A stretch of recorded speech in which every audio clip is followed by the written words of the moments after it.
Ya, salam saudara-saudara. Senang kita kembali bertemu dalam kesempatan ini untuk membahas mengenai isi daripada Konsili Nisea yang menegaskan mengenai rumusan tentang Allah kita. Allah itu siapa, Bapa, dan Yesus itu siapa. Nah, saudara, dan selanjutnya saya akan juga menanggapi ajaran dari Pak Pendeta Erastus yang mengatakan bahwa ajarannya itu sebuah ajaran yang sangat berbeda, ya. Ajaran Pak Erastus nanti di dalam videonya kita bisa dengarkan bahwa Yesus itu bukan Allah. Yesus itu tidak setara dengan Bapa. Ya. Dan selanjutnya dalam penjelasan Pak Erastus bahwa apa yang diajarkan oleh Pak Erastus itu merupakan ajaran yang tidak ada dalam konsili. Ya, tidak ada di dalam konsili. Jadi Pak Erastus secara terang-terangan mengatakan ajaran tentang Yesus ini, ya, itu jelas ajaran yang tidak ada dalam konsili. Nah, saudara, konsili mengajarkan tentang Allah, ya, tentang Allah Bapa, Yesus Kristus.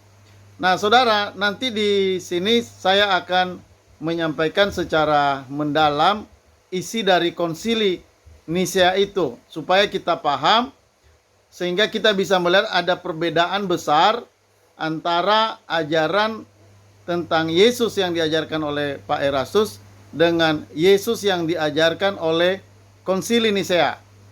Nah, untuk itu sebelumnya mari kita dengarkan dulu ajaran Pak Erastus mengenai Yesus. Terima kasih. Kalau kita membaca dalam surat Rasul Paulus, yang menjadi tujuan doa Rasul Paulus terus tuh theos, dalam terjemahan kita Allah. Memang ini juga bisa mengaco kata ini. Allah ini tunggal kan, menyiratkan tunggal. Sedangkan di Perjanjian Lama, kata Allah juga digunakan untuk Elohim. Ini juga mengacau sekali. Elohim diterjemahkan Allah. El yang sama dengan Theos diterjemahkan Allah. Apa nggak kacau nih? Kacau, saudaraku. Sebenarnya di sini kacau. Nah, Theos ini Bapak di surga. Saudara membaca di Alkitab, di semua surat rasul-rasul selalu bicara mengenai ini. Kuduslah kamu sebab aku kudus. Theos. Theos, Theos, Theos, Theos. Nah, dengan terjemahan ini, dengan terjemahan Theos menjadi Allah, lalu tanpa disadari Yesus dimasukkan di sini. Padahal tidak, ini Theos. Nanti di dalam ayat yang lain baru ada Tuhan kita Yesus Kristus. Terpujilah Allah, Bapa dari Tuhan kita Yesus Kristus. Baca. Terpujilah Allah, Theos maksudnya, Bapa dari Tuhan Yesus Kristus. Jadi kalau kita membaca Alkitab menemukan kata Allah, asumsi kita itu Yesus termasuk di dalamnya. Tidak, ini Bapa. Jadi kalau kita membaca Alkitab menemukan kata Allah, asumsi kita itu Yesus termasuk di dalamnya. Tidak, ini Bapa. Jadi kalau kita membaca Alkitab menemukan kata Allah, asumsi kita itu Yesus termasuk di dalamnya. Tidak, ini Bapa. Bicara seperti ini berat sebenarnya, saudara. Berat. Karena konsep orang sudah salah. Hal ini tidak dijumpai dalam buku-buku manapun, bahkan dalam keputusan konsili. Kita ini dianggap sudah melawan arus. Dan kesannya apa yang saya ajarkan ini seperti menurunkan derajat Yesus. Ngerti? Kesannya diturunkan.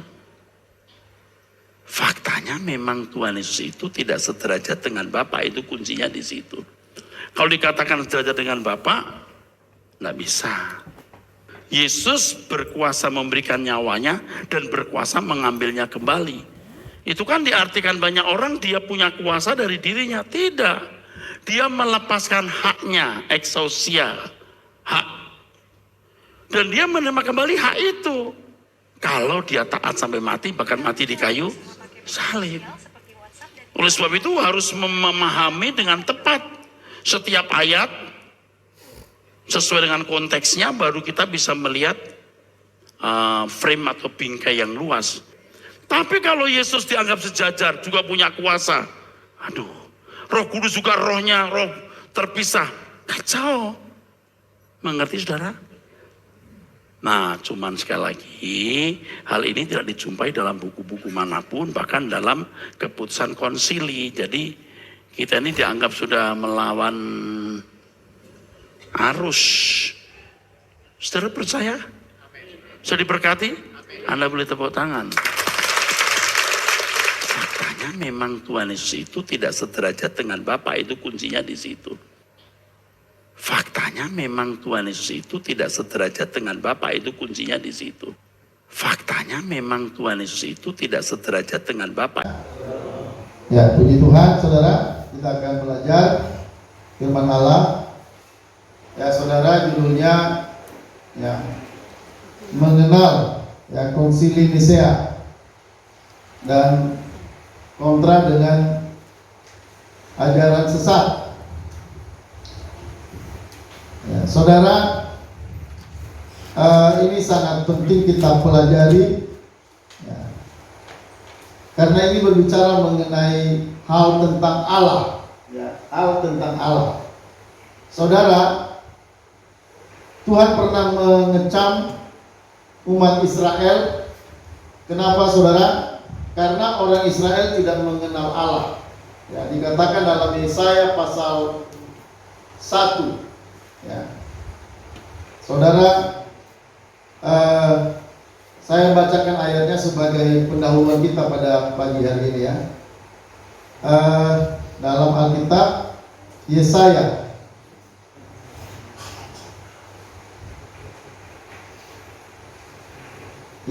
pasal 1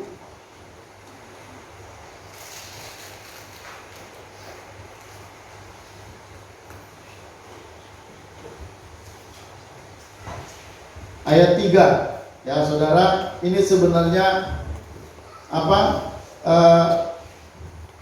Tuhan mencela umatnya karena mereka tidak mengenal Allah. Yesaya pasal 1 ayat 3 dikatakan, lembu mengenal pemiliknya tetapi Israel tidak. Keledai mengenal palungan yang disediakan tuannya, tetapi umatku tidak memahaminya. Jadi saudara, Tuhan berfirman untuk mencela gereja atau umat Tuhan, yaitu Israel. Kenapa? Karena dikatakan lembu mengenal pemilik, ya, tapi Israel tidak. Ya. Terus dikatakan keledai mengenal palungan yang disediakan tuannya, tetapi umatku tidak memahaminya. Jadi saudara, ini adalah sebuah keadaan buruk ya, yang terjadi di dalam umat Israel. Tuhan mencela umat Israel karena saudara, orang Israel tidak mengenal Allah. Saudara, seharusnya kita juga begitu hari ini gereja. Saudara, seharusnya gereja harus memperkenalkan, harus mengkhotbahkan tentang Allah itu siapa. Kalau boleh kita sampaikan, saudara, sebenarnya keadaan gereja dengan keadaan umat Israel mungkin sama saja. Banyak orang Kristen hari ini tidak mengenal Allah. Kenapa saudara? Karena pengajaran tentang Allah itu sangat kurang. Kenapa? Karena gereja lebih banyak khotbahnya tentang kesaksian, pengalaman, penglihatan. Ya, itu akhirnya membuat jadi tentang topik tentang Allah siapa itu menjadi kabur. Belum lagi ditambah dengan ajaran-ajaran yang sesat. Itu makin membingungkan lagi tentang Allah itu siapa. Muncul banyak ajaran tentang Allah yang berbeda yang seharusnya dikatakan oleh Alkitab. Jadi dengan tidak banyak belajar mengenai tentang Allah, karena banyak ajaran-ajaran yang hanya mengajarkan tentang itu tadi, penglihatan, pengalaman, kesaksian para pendeta, itu akhirnya membuat jadi orang tidak belajar tentang Allah. Yang kedua, ditambah dengan banyak ajaran-ajaran sesat yang muncul tentang Allah, itu menjadi semakin kabur Allah itu siapa. Ya, itu akhirnya apa yang terjadi? Ya, kekacauan. Jadi banyak orang sebenarnya membangun kekristenannya bukan di atas dasar Allah yang benar, tapi membangun di atas dasar yang keropos, tidak jelas mengenai siapa Allah.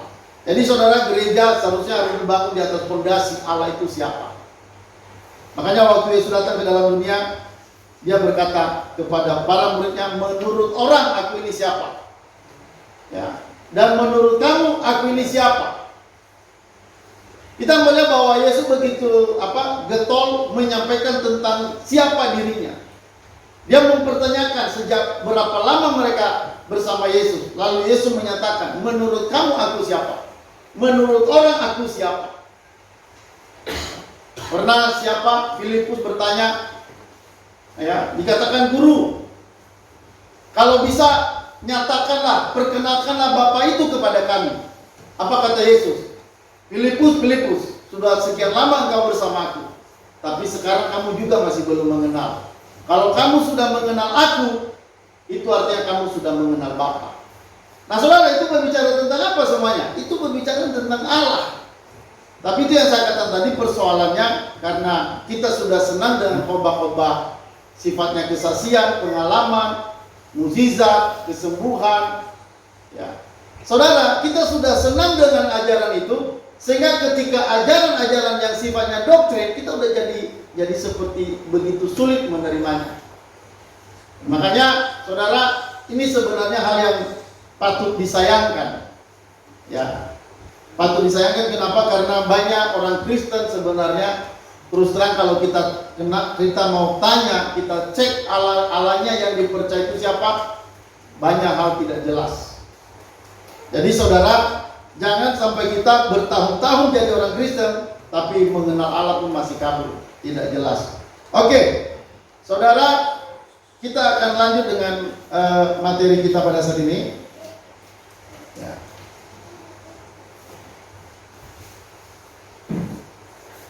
Nah saudara, ini konsili Nisea. Ya. Kenapa saudara saya mencoba mengangkat tentang konsili Nisea ini?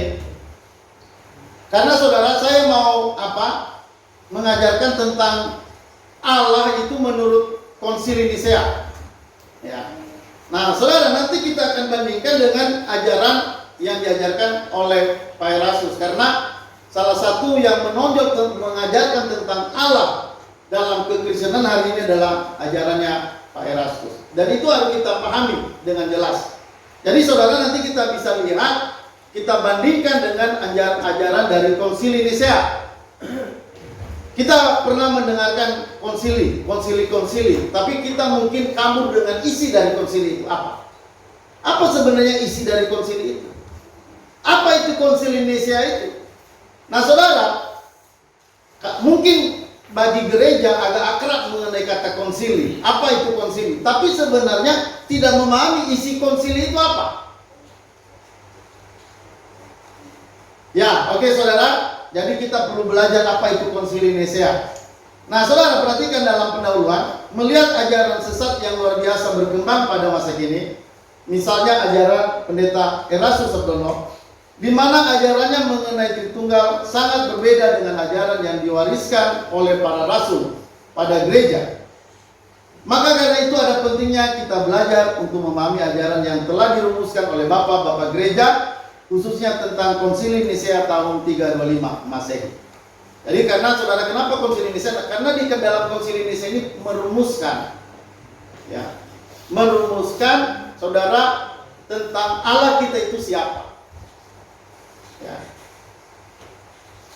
Nah, supaya kita memahami tentang doktrin Kristen yang sesungguhnya, coba kita lihat pengakuan Pak Erastus tentang Allah yang saya ambil dari link Suara Kristen di web, yang akhirnya Pak Eras harus berpisah dari gereja GBI sebagai berikut. Jadi saudara, kita nanti melihat kenapa Pak Erastus itu keluar dari GBI. Ya, itu sebenarnya salah satu poin itu adalah karena Pak Erastus memiliki pemahaman tentang Allah yang berbeda dengan Allah orang Kristen yang dipercaya pada umumnya. Ya. Jadi saya ulang ya, kenapa apa poin yang membuat Pak Erastus harus berpisah dengan GBI, gereja GBI. Ini saya ambil di dalam link Suara Kristen di Google ya, di web Google Suara Kristen. Nanti Anda buka di situ bisa dilihat. Saya hanya mengambil poin pertamanya. Karena ada banyak ajaran yang bertentangan, ada banyak sekali. Tapi saya hanya mau mengambil tentang poin pertamanya mengenai Allah dalam pengertian Pak Erastus. Ya, ini kata-katanya begini dalam web Suara Kristen. Ya, saudara, dikatakan sehubungan dengan klaim pendeta Erastus yang menyatakan bahwa pengertian pengajarannya telah berkembang. Nah, ini dimulai dari sini. Ini yang membuat nanti ada perpisahan. Jadi menyatakan bahwa pengertian atau pengajarannya telah berkembang sehingga berbeda dan tidak bisa menyesuaikan diri lagi dengan pengajaran Gereja Bethel Indonesia, sehingga menyatakan diri keluar dari Sinode GBI dan membentuk Sinode baru. Maka dengan ini kami memberikan penjelasan tentang beberapa perbedaan antara ajaran pendeta Erastus dengan pengajaran GBI, yang intinya meliputi hal sebagai berikut. Ada banyak yang saya katakan tadi ya, tapi saya hanya mengutip satu poin. Karena memang kita hanya berbicara tentang Allah hari ini. Allah kita itu siapa berdasarkan rumusan dari konsili. Nah saudara, saya baca poin pertama. Ini poin pertama sekali. Pak Eras berkata, Allah itu diri tunggal. Jadi bukan tritunggal. Allah itu diri tunggal. Roh Kudus selalu menyatu dengan kehendak Bapa. Sehingga Roh Kudus adalah pribadi ketiga yang relatif. Jadi Roh Kudus itu bisa dibilang pribadi, bisa juga tidak. Roh Kudus. Dalam pengakuan iman Kristen, Roh Kudus itu adalah pribadi, salah satu pribadi dari Dari tiga pribadi dalam kesatuan kealahan. Jadi Pak Erastus mengajarkan bahwa Roh Kudus itu ya bisa dikatakan pribadi, bisa juga tidak, relatif. Ya, ini mirip dengan ajaran Saksi Yehova. Kalau Saksi Yehova mengatakan Roh Kudus itu hanya kuasa, semacam kesaktian, jadi bukan pribadi. Makanya Saksi Yehova itu dalam Kristen itu dianggap sesat. Nah, jadi saudara, ada miripnya ajaran Pak Erastus dengan ajaran Saksi Yehova. Ya, saya ulangi ya. Pak Erastus, Allah itu diri tunggal, Roh Kudus selalu menyatu dengan kehendak Bapa. Ya, sehingga Roh Kudus adalah pribadi ketiga yang relatif tidak mutlak. Berbeda dengan Yesus yang ketika menjadi manusia bisa memiliki kehendak yang berbeda dengan Bapa. Sehingga ada resiko terpisah selamanya dari Bapa. Lagi pula Bapa, Anak dan Roh Kudus itu tidak setara. Nah, ini alasan kenapa Pak Erastus berpisah dengan GBI. GBI lah yang berinisiatif untuk mengajak Pak Erastus untuk bersatu kembali, maksudnya ajarannya harus diperbarui, tapi Pak Erastus bertahan, dia nggak mau, sehingga dia keluar dari GBI dan akhirnya saudara dia mendirikan yang namanya Gereja GSKI. Ya. Nah saudara, dikatakan ya, ini jawaban GBI, pandangan GBI. GBI, Allah itu Tritunggal. Satu hakikat tapi memiliki tiga pribadi yang setara, yaitu Bapa, Anak, dan Roh Kudus. Bisa dibedakan namun tidak bisa dipisahkan. Pandangan Erastus bukan hanya berbeda dengan ajaran GBI, tapi dengan konsep gereja secara umum yang dirumuskan dalam Konsili Nisea tahun 325 Masehi. Nah, ini kutipan yang saya ambil dari Google ya, dari situs web Suara Kristen. Nanti boleh dilihat Suara Kristen. Ya, di Google ada. Jadi ini bukan bukan hanya semacam pengajaran yang sifatnya rahasia ini saudara, ini sudah terbuka umum. Jadi ini kita boleh sampaikan secara umum. Ya. Ini harus disampaikan secara umum. Kenapa? Karena ini sudah menjadi konsumsi umum. Semua umum hari ini sudah mendengarkan berita seperti ini. Jangan sampai kita ketinggalan ini, karena ini berbicara mengenai Allah kita. Nah saudara, sebelum kita melihat isi konsili Nicea, kita lihat dulu sebentar latar belakang konsili Nicea. Apa latar belakangnya? Nah ini konsili ekumenis. Ekumenis itu maksudnya okumene. Okumene itu artinya semua, umum. Ya. Konsili ekumenis tahun 325 Masehi bukanlah yang pertama dilakukan sejak zaman, bukan yang pertama dilakukan. Sejak zaman para rasul sudah pernah diadakan, yaitu sidang di Yerusalem seperti yang tercatat dalam Kisah Para Rasul pasal 15. Jadi konsili itu sebenarnya bukan pertama di Nicea. Konsili itu pernah pertama pada waktu para rasul masih hidup. Jadi para rasul mengadakan pertemuan dengan rasul-rasul yang lain. Ya, salah satu yang hadir pada waktu itu adalah Paulus. Paulus yang datang, yang menginisiatifkan itu sebenarnya Paulus, karena Paulus melihat ada banyak ajaran yang berbeda, lalu dia menemui para rasul di Yerusalem. Dan nanti saudara mereka mengambil keputusan bahwa saudara nanti keselamatan itu hanya melalui Yesus saja. Tidak perlu ditambahkan dengan memelihara hukum Taurat. Nah, saudara dikatakan di dalam Kisah Para Rasul pasal 15. Ketika itu orang Yahudi memaksakan hukum adat Yahudi terhadap orang-orang non-Yahudi. Roh Kudus menyertai para rasul untuk menentukan putusan dalam sidang tersebut seperti dijelaskan dalam Alkitab. Nah ini keputusannya. Sebab adalah keputusan Roh Kudus dan keputusan kami. Jadi Roh Kudus dan gereja. Roh Kudus dan gereja mengambil keputusan bersama-sama. Jadi perhatikan masalah doktrin itu saudara, itu harus ada keputusan dari Roh Kudus dan gereja.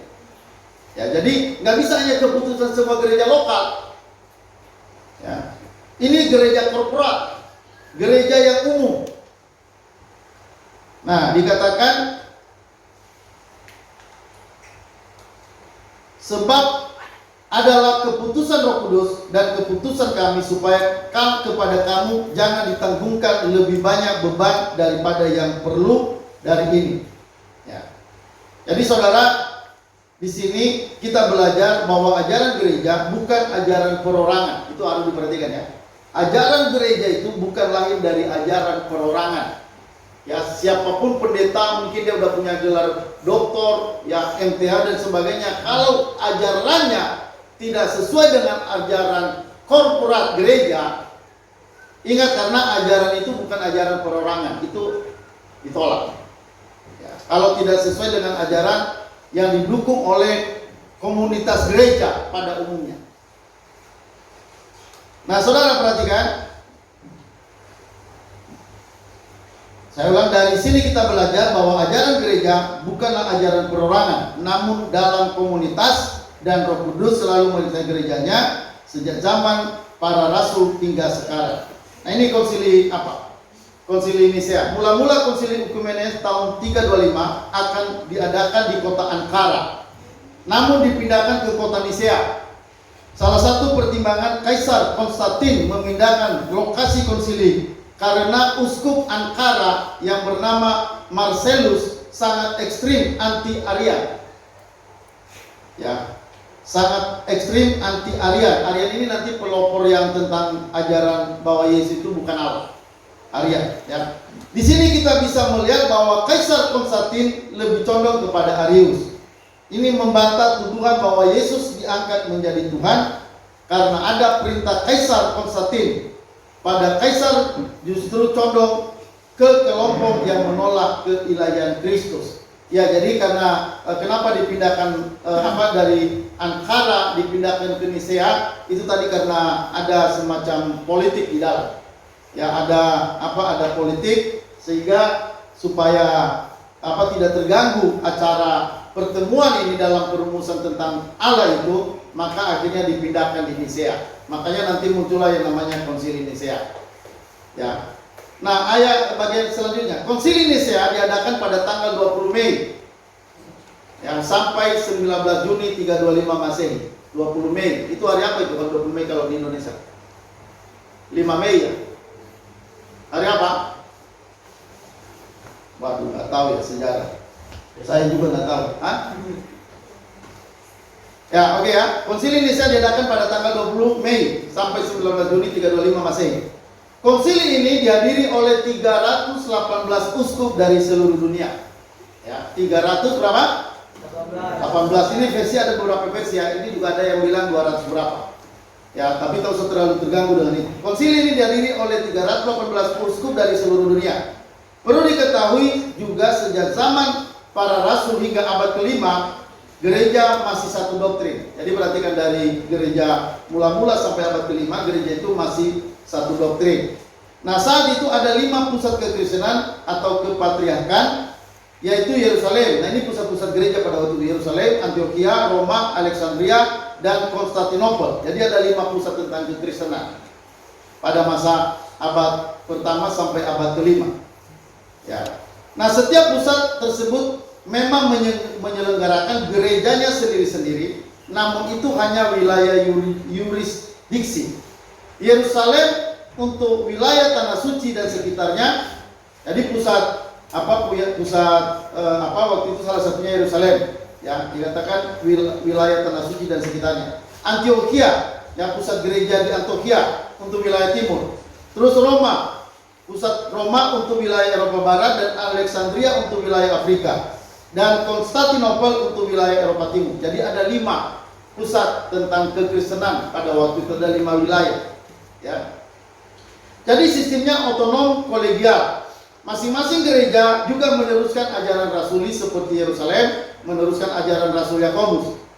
Antioquia meneruskan ajaran Rasul Petrus. Jadi yang Antioquia itu yang pertama muncul Petrus, baru nanti dikunjungi oleh Paulus. Alexandria meneruskan ajaran Rasul Markus. Konstantinopel meneruskan ajaran Rasul Andreas, dan gereja-gereja di wilayah lain yang juga meneruskan ajaran para rasul yang lainnya.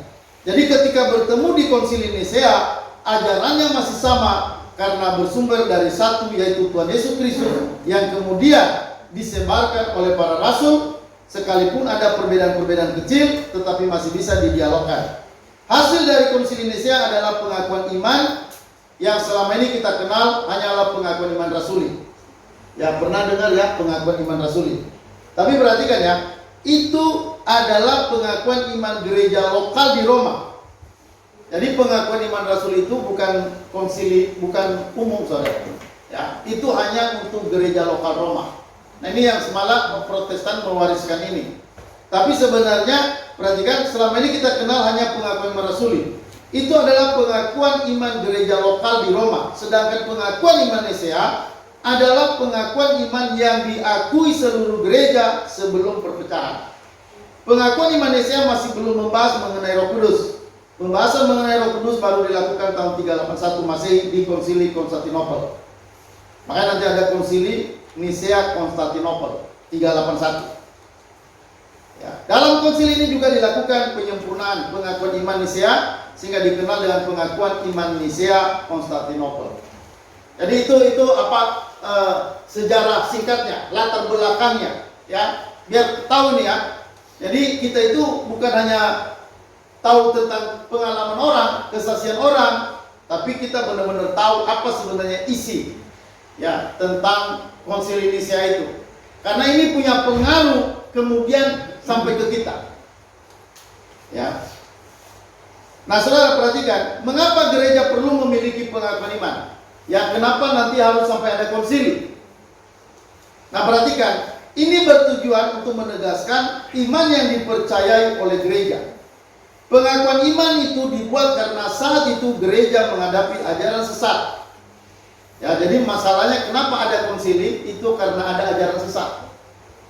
Jadi konsili itu untuk menghadapi ajaran sesat. Jadi dari dulu itu ajaran sesat itu sudah dihadapi oleh para rasul, oleh bapak-bapak gereja. Hari ini saudara perhatikan, banyak orang tidak ada, banyak orang Kristen hari ini bilang nggak ada ajaran sesat. Kalau saya bilang ada ajaran sesat, malah mereka nertawain saya. Saudara perhatikan, di masa gereja mula-mula sampai nanti abad-abad selanjutnya pada abad ke-4 sampai abad ke-5, itu saudara pertempuran yang paling sengit dalam gereja itu melawan ajaran sesat.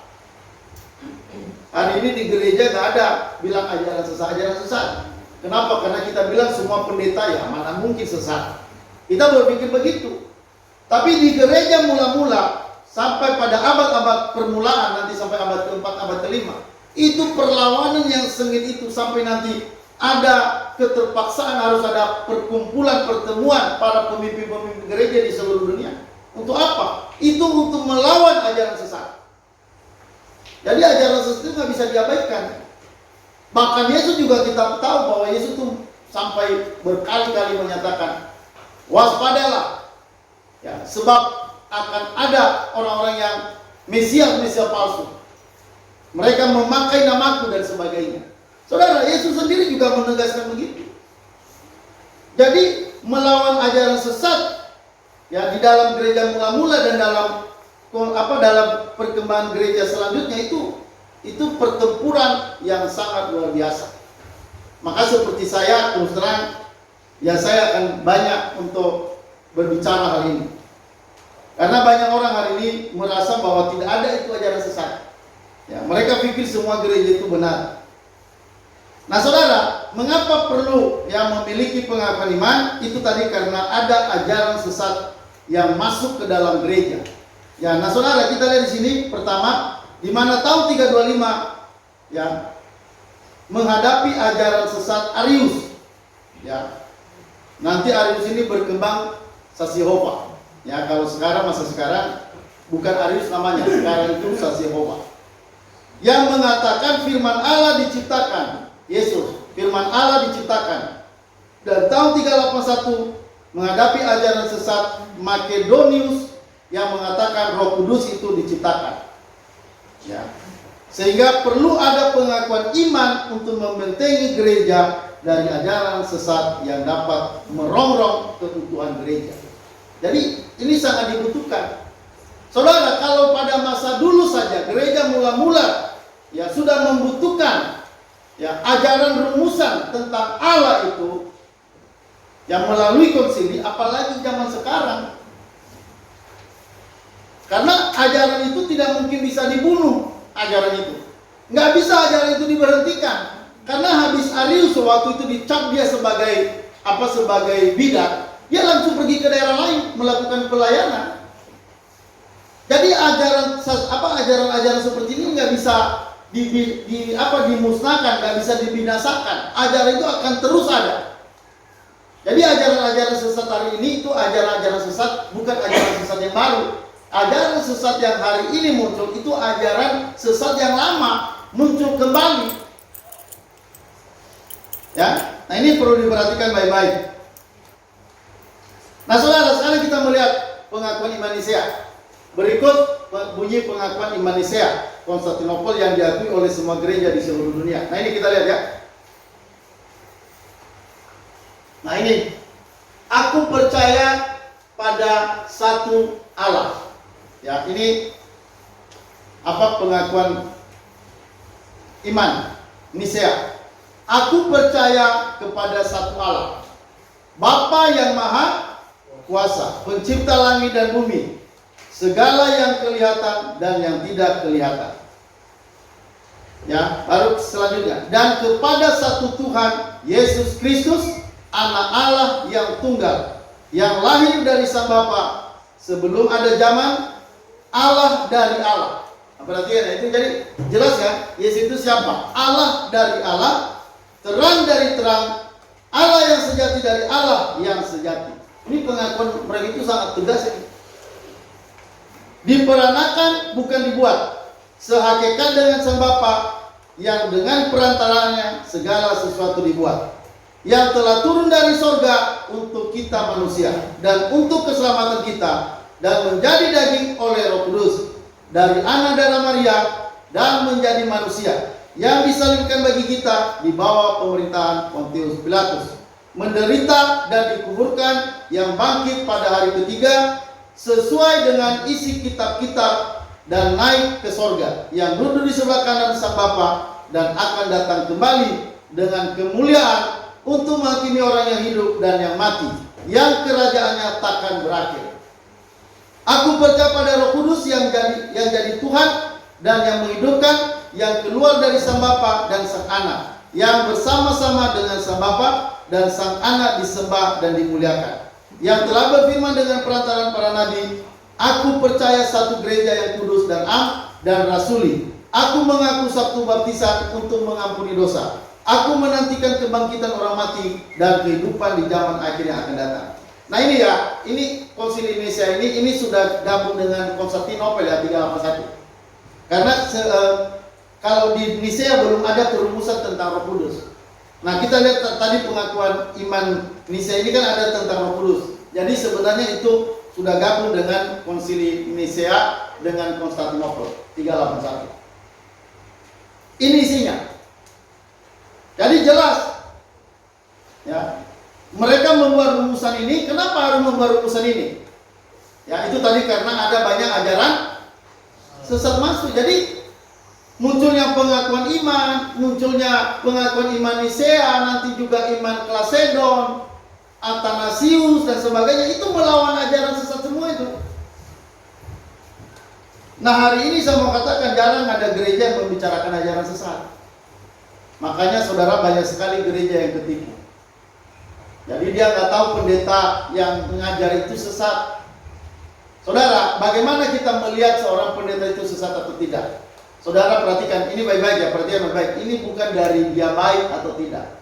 Pendeta yang sesat kebanyakan baik, membantu orang, luar biasa. Nah, kenapa dia dibilang sesat padahal dia baik? Saudara, dalam ajarannya tentang Allah. Itu jadi kalau misalnya mau mengecek seseorang sesat, tanya ajarannya tentang Allah. Bukan semua doktrin. Bukan semua doktrin jadi misalnya ada doktrin kita yang berbeda misalnya mengenai pengangkatan. Ya, itu tidak masuk ajaran sesat. Kalaupun salah ajaran orang itu tidak masuk sesat. Yang dibilang sesat itu pertama mengenai Allahnya siapa. Allah yang dia sembah itu Allah yang mana. Kalau dia berbeda dengan ajaran yang diajarkan oleh para rasul atau oleh bapak-bapak gereja, oleh konsili, nah itu yang dibilang sesat. Sekali lagi saya ulang, bukan semua ajaran yang salah, bukan semua ajaran yang berbeda dibilang sesat. Bukan. Misalnya baptisan. Bagaimana formula baptisannya? Ada yang selam, ada yang percik. Itu kalau berbeda di situ, walaupun mungkin kita yang benar mereka salah, itu tidak buat gereja itu sesat. Itu salah, tapi tidak sesat. Yang menjadi alasan kenapa seseorang sesat itu karena pemahamannya tentang Allah yang berbeda. Itu harus dipahami. Pemahamannya tentang Allah itu berbeda. Allah yang mana itu dia tidak sama dengan Allah Tritunggal. Ya. Jadi jelas kenapa sampai ada perumusan ini tentang siapa Allah melalui Konsili Nicea itu karena melawan ajaran sesat pada waktu itu, khususnya ajaran Arius. Ya. Nah, saudara, kalau kita melihat ya. Nah, kita perhatikan selanjutnya. Ini ada poin yang perlu diperhatikan. Ini dalam rumusan Konsili Nicea ini ada juga catatan yang perlu kita perhatikan. Ya, ini kok catatan dalam konsili ini ya. Dan barang siapa mengatakan bahwa ada waktunya ketika putra Allah tidak ada. Ya, dikatakan dan barang siapa mengatakan bahwa waktunya ketika putra Allah tidak ada, atau sebelum ia lahir tidak ada, atau ia diciptakan dari benda-benda yang tadinya tidak ada, atau bahwa ia berasal dari hakikat yang berbeda dengan Bapa, atau bahwa ia adalah makhluk ciptaan, atau ia dapat berubah atau berubah semua yang serupa itu, Gereja Katolik dan Apostolik menganatema mereka. Menganatema mereka. Apa menganatema? Nah, coba lihat anatema. Anatema artinya menyatakan bahwa seseorang atau orang yang mengajarkan ajaran yang menyimpang tersebut sebagai orang-orang di luar gereja. Jadi itu namanya anatema, artinya mengeluarkan mereka dari gereja. mereka tidak termasuk gereja. Berarti mereka menganggap ini sesat, bidat. Jadi saudara, kalau ada orang mengatakan tentang Yesus itu diciptakan, katanya begitu, Yesus itu tidak ada sebelum dia lahir, atau dia berkata Yesus itu tidak sehakikat dengan Bapa, atau tidak setara dengan Bapa. Nah, dalam rumusan Konsili Nisea itu mengatakan mereka akan menganatema, artinya menolak mereka keluar dari gereja. Jadi sampai dulu begitu, sampai sudah ada yang dicap bukan Kristen, bukan orang gereja. Kalau kita sekarang mau sesat mau enggak, yang penting Kristen semua. Kalau dulu itu jelas mana yang dianatemakan, mana yang tidak. Yang dianatemakan tadi adalah orang yang mengatakan Yesus itu ciptaan, Yesus itu tidak sehakikat Bapa, tidak setara dengan Bapa. Itu dianatemakan di dalam gereja pada waktu itu. Jadi mereka harus keluar dari gereja. Seharusnya orang-orang Kristen hari ini yang tidak mengakui Tritunggal, mereka itu bukan Kristen. Hanya persoalannya hari ini masih memakai nama Kristen. Lebih enak saksi Yehova. Saksi Yehova mereka nggak bilang gereja mereka. Mereka jelas-jelas bilang saksi Yehova. Itu bagus, gentleman. Jadi kita bisa lebih mudah mengenali mereka. Hari ini lebih sulit mengenali mereka. Kenapa? Karena mereka sama-sama kita Kristen.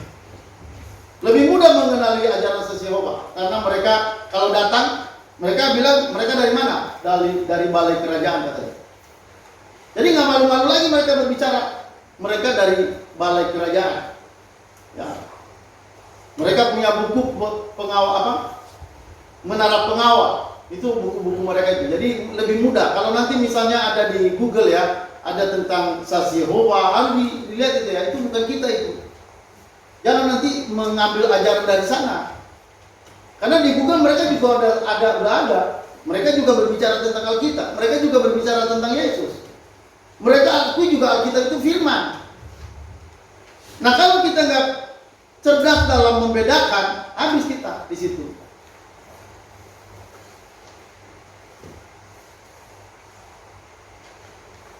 Jadi saudara, kalau kita melihat misalnya kembali lagi kepada ajaran Pak Rasul, karena ini kan masuk gereja, mereka masih diakui sebagai gereja secara umum, ya. Tapi sebenarnya kalau kita melihat ajaran seperti itu, saudara mereka dianatemakan, ya, dikeluarkan dari gereja pada masa gereja mula-mula, abad-abad pertama sampai abad ke-5.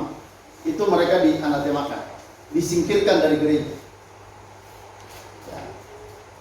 Makanya kan banyak orang bilang sama saya ya, Pak Muriman ini terlalu berani bilang Pak Erasmus itu sesat. Saudara, apalagi ikan jelas. Kecuali kalau ajarannya samar-samar, kita jangan berani-berani ngomong. Tapi kalau ajarannya sudah jelas, saudara perhatikan, kalau saya nanti ada di videonya, dia bilang gini, ajarannya itu berbeda dengan konsili. Katanya tidak ada dalam konsili. Itu dia jelas mengatakan begitu. Dia bilang ajaran dia tentang Yesus itu tidak ada dalam konsili. Itu kata Pak Erasmus sendiri.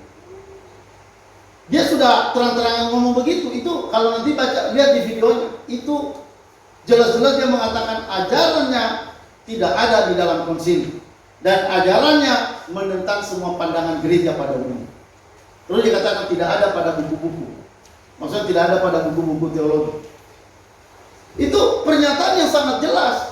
Nah, apalagi kenapa kita takut berbicara hal seperti itu? Malah dengan berbicara begitu, orang Kristen hari ini bisa membedakan mana ajaran benar, mana ajaran yang salah. Allah yang mana yang kita sembah itu? Yesus yang mana yang kita sembah itu? Jangan seperti waktu Rasul Paulus pergi ke daerah mana, Filipi ya. Dia melihat orang menyembah Allah yang tidak dikenal. Mereka menyembah Allah yang tidak mereka kenal. Jangan sampai terjadi begitu juga pada kita. Kita menyembah Allah tapi kita nggak kenal Allah kita siapa. Binasalah umatku karena tidak mengenal Allah. Jadi saudara, Tritunggal ini itu ajaran mutlak sebagai fondasi dari ajaran keselamatan. Kalau saya boleh katakan, dan saya berani ngomong, orang yang tidak percaya Tritunggal, itu tidak paham Tritunggal, tidak percaya, saudara, itu ancamannya neraka. Karena banyak orang kan hanya mengakui Yesus sebagai Allah. Saudara perhatikan, Yesus sendiri tidak pernah hanya mengakui tentang dirinya. Dia pernah berkata, aku dan Bapa adalah satu. Aku datang untuk menyatakan Allah. Dia datang, dia sebagai pribadi, dia mengakui pribadi yang lain. Jadi ketika kita menyangkal keberadaan Allah, itu sama aja kita menyangkal keberadaan Yesus. Ketika kita menyangkal keberadaan Yesus, itu sama kita menyangkal keberadaan Bapa. Maka tidak ada keselamatan bagi orang yang menolak salah satu pribadi di dalam Alkitab. Menolak pribadi Allah, salah satu bisa menolak pribadi Yesus. Kalau ajaran Sabellianisme itu mengatakan bahwa Allah itu hanya satu pribadi. Bapa itu Yesus, Roh Kudus itu Yesus. Ini ajaran sesat. Saudara, kalau udah ketemu ajaran itu, nggak perlu lagi berpikir. Kita pikir dulu, kita baca dulu bukunya keseluruhan. Nggak perlu. Ada orang bilang sama saya, Pak Muniman, baca dulu bukunya secara utuh. Ngapain saya bilang? Kenapa? Kecuali kalau ajaran itu tidak jelas. Bacalah bukunya yang lain supaya jadi makin jelas. Saudara, ajaran Pak Erasu nggak perlu baca seluruh bukunya. Sudah sangat jelas apa yang disampaikan tentang Allah itu jelas. Nah itu tadi persoalannya, ketakutan orang menolak ajaran seperti itu karena kan mereka mengagumi. Itu Pak Pendeta Hengki Andrian pernah WA saya, dia bilang gini, ya Pak Mur, sebenarnya saya melihat banyak pendeta-pendeta GBI yang masuk jadi anggota Pak Erasu karena Pak Erasu baik. Dia bilang gitu, itu dari Pak Pendeta Hengki Andrian GBI Villa Citra. Dia bilang begitu sama saya, mereka Pak Erasu itu terlalu baik. Terlalu baik. Ya apalagi waktu dia rektor di sekolah Alkitab di GBI, itu biaya itu dia yang tanggung. Jadi dia sudah terlalu baik di dalam gereja GBI. Makanya untuk berpisah pun sulit pada waktu itu. Tapi GBI secara sinode mereka harus mengambil keputusan untuk harus berpisah. Nah itu tadi pernyataan Pak Erasu dikatakan bahwa karena perkembangan ajaran, kan gitu kan? Karena perkembangan ajaran, maka karena itu harus memisahkan diri. Itu kan artinya bahwa Pak Erasu sendiri mengakui ajarannya beda dengan ajaran Kristen pada umumnya. Nah saudara, kenapa kita perlu belajar ini? Supaya kita jangan terombang-ambing dengan berbagai macam pengajaran, supaya kita jangan ikut arus. Halo, amin? Jangan ikut arus, jangan sampai kita hanyut oleh arus dunia, oleh arus pengajaran ajaran sesat. Kita tidak boleh, ya, jangan sampai kita jangan sampai kita jatuh di situ. Nah, saudara, perhatikan, akhir-akhir ini juga muncul kelompok yang anti ajaran Tritunggal. Bahkan kelompok ini muncul dari kalangan Kristen sendiri. Mereka mengatakan bahwa Tritunggal itu bukan ajaran Alkitab. Karena di dalam Alkitab tidak ada kata Tritunggal. Mereka juga mengatakan bahwa Tritunggal baru ada ketika Konsili Nisea. Memang benar kata Tritunggal tidak ada dalam Alkitab, tetapi substansinya ada. Bahkan dalam Alkitab juga tertulis, ya. Karena itu pergilah, jadikan bangsa semua muridku. Terus dikatakan di sini enggak saya tulis ya. Terus dikatakan baptislah mereka dalam nama Bapa, Anak, dan Roh Kudus. Saudara, itu udah dasar Tritunggal itu. Dalam nama Bapa, Anak, dan Roh Kudus. Belum lagi nanti kita temuin seperti kalau doa-doa berkat yang oleh Rasul Paulus yang berkata, ya oleh kasih Allah Bapa dan kasih daripada Yesus Kristus dan persekutuan dengan Roh Kudus menyertai kamu sekalian. Ya. Jadi selalu ada itu. Kalau di dalam Pernyataan kita juga menemukan ada kata misalnya penyebutan Tuhan 3 kali. Tuhan, Tuhan, Tuhan. Kenapa ada 3 kali penyebutan Tuhan? Itu nggak mungkin asal ditulis itu. Itu karena ada 3 pribadi di dalamnya. Misalnya penyebutan kata kudus di dalam kitab. Itu kalau lihat di dalam kitab ada tulisan kudus, kudus, kudus. Kenapa 3 kali? Itu karena menuju kepada 3 pribadi.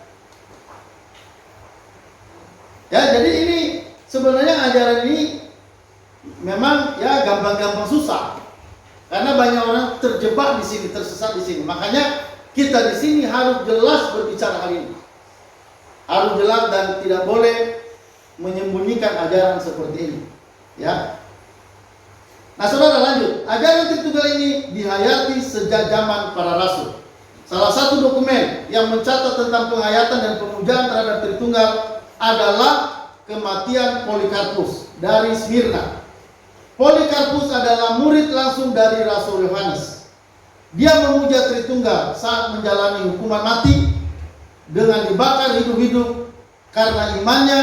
Dia berkata begini, aku memuji namamu oleh imam besar surgawi yang kekal, yaitu Yesus Kristus putra terkasihmu, yang olehnya dan bersama-sama denganmu ya Bapa surgawi, dan dengan Roh Kudusmu segala hormat dan kemuliaan dari sekarang dan kekal sampai selama-lamanya. Itu pernyataan Polikarpus. Polikarpus ini murid langsung daripada Yohanes, Rasul Yohanes. Ya, waktu dia mau dibunuh itu di dalam oleh Roma, dia dibunuh, mau dibakar. Dia menyebutkan doa seperti ini. Aku memuji namamu oleh imam besar surgawi yang kekal, yaitu Yesus Kristus putra terkasihmu, yang olehnya dan bersama-sama denganmu ya Bapa surgawi, dan dengan Roh Kudusmu segala hormat dan kemuliaan dari sekarang dan kekal selama-lamanya. Dari mana Polikarpus dapat ajaran ini? Udah jelas daripada Rasul Yohanes. Ya, ini dikutip di dalam buku Answering the Misunderstanding, jilid 1 halaman 174. Ya, dan bisa dicek juga pada buku The Apostolic Father Hall 86. Menurut dokumen Sinat Sarion Koptik, Polikarpus wafat pada tanggal 29 bulan Ashir atau bertepatan dengan tanggal 22 Februari 156 Masehi. Ini masih terlalu dekat sekali dengan Rasul Yohanes. Ini matinya 156. Ya. 156. Terus dikatakan, jadi ajaran Tritunggal sudah jelas ada dalam perjanjian baru dan kemudian diteruskan oleh murid dari para rasul hingga turun-temurun. Sekarang, saudara, pilihan kembali pada setiap pribadi, mau percaya kepada para rasul yang jelas-jelas menerima ajaran langsung dari sang firman Yesus Kristus, atau dari para penolak ajaran Tritunggal yang beranjak 2000 tahun dari peristiwa ini. Ya, kiranya kita benar berdiri teguh pada kebenaran mutlak dan memiliki iman yang teguh terhadap Allah Tritunggal. Amin. Ya, jadi saudara-saudara, ini perlu diperhatikan. Ya, jadi salah satu ajaran yang sangat menonjol hari ini itu ajaran Tritunggal, ajaran yang diajarkan oleh Pak Erastus. Ya, Pak Erastus, saudara, dia tidak pakai, sebenarnya dia memang mengaku, ya, perhatikan ya, dia juga mengakui Tritunggal. Pak Erastus juga mengakui Tritunggal. Tapi Tritunggalnya bukan seperti yang dipahami dalam kekristenan yang am pada umumnya. Jadi dia juga mengakui Tritunggal. Dia juga mengakui Roh Kudus. Tapi Roh Kudus yang mana? Nanti juga, jadi kalau misalnya nanti lihat video-videonya atau khotbah-khotbahnya di YouTube, kadang juga dia mengaku Yesus Tuhan, Yesus Allah.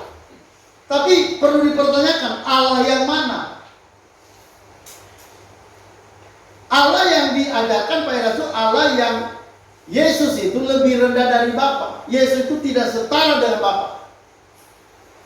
Jadi jangan terkecoh ketika orang bilang Yesus itu Allah. Allah mana? Harus diperhatikan itu. Walaupun sama konsepnya, tapi belum tentu isinya sama. Isinya kadang beda. Jadi ini harus benar-benar diperhatikan, saudara. Ini sangat penting karena ini sebenarnya sangat menentukan keselamatan kita. Ya, jangan sampai kita binasa karena kita tidak mengenal siapa Allah. Halo, amin. Hosea pasal 6 ayat berapa? Hosea 4 ya? Hosea 6 kalau nggak salah ya. Hosea 6 ayat 4. Ya, binasalah umatku karena tidak mengenal Allah. Tidak kenal Allah itu binasa. Makanya orang kalau terima Yesus jangan buru-buru suruh terima Yesus. Mereka harus tahu Yesus itu siapa, Yesus yang mana. Ya, nah ini hal yang harus kita perhatikan. Jadi saudara, jelaskan kalau mau melayani orang, jelaskan Allah kita itu siapa. Ya. Jangan sampai di situ kabur. Kalau ada orang menerima Yesus, tapi Yesus yang dimaksud masih kabur, itu sebenarnya belum terima Yesus. Ya, itu orang-orang yang terhipnotis tentang Yesus. Maka Yesus itu harus jelas, Yesus itu siapa. Ya, nah ini penting sekali karena inilah fondasi utama tentang kekristenan. Ya, Allah kita itu siapa? Allah yang kita sembah menentukan keselamatan kita. Ya. Yesus pernah berkata, barang siapa menolak aku juga akan menolak dia di depan Bapa. Menolak aku di situ, ya, artinya Yesus yang mana? Jangan seperti yang dibilang oleh Paulus, terkutuklah orang yang memberitakan Injil yang lain atau Yesus yang lain. Jadi Yesus yang kita sampaikan itu, yang kita percaya itu harus Yesus yang jelas. Yesus yang ada hubungannya dengan Bapa. Yesus yang ada hubungannya dengan Roh Kudus. Mereka adalah satu kesatuan dalam hakikat kealahan, dan mereka adalah tiga pribadi yang bisa dibedakan tapi tidak bisa dipisahkan. Yesus adalah Allah, Bapa juga adalah Allah, Roh Kudus juga adalah Allah, tetapi bukan tiga Allah, tetapi satu Allah. Satu Allah, sama dan setara. Ya, sama dan setara, ya, masing-masing tiga pribadi. Ya, itu sama dan setara. Nah, itulah Allah yang kita percaya. Makanya kita bersyukur ada rumusan-rumusan seperti rumusan konsili ini. Ya, nanti baca lagi ada konsili konsili Klasedon, ada konsili Athanasius. Itu semua bermanfaat buat kita untuk menjaga kita supaya kita jangan keluar dari ajaran tentang Allah yang sebenarnya. Ya, oke, itu aja yang bisa kita dengarkan pada saat ini. Kiranya kita semakin memahami Allah kita itu siapa.